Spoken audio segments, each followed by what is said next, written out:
Yan, pwedeng magbangka. Meron kailangang bangka.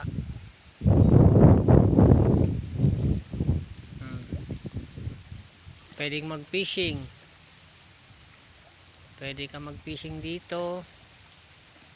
Pwede kang maligo dito sa Riqueño Resort.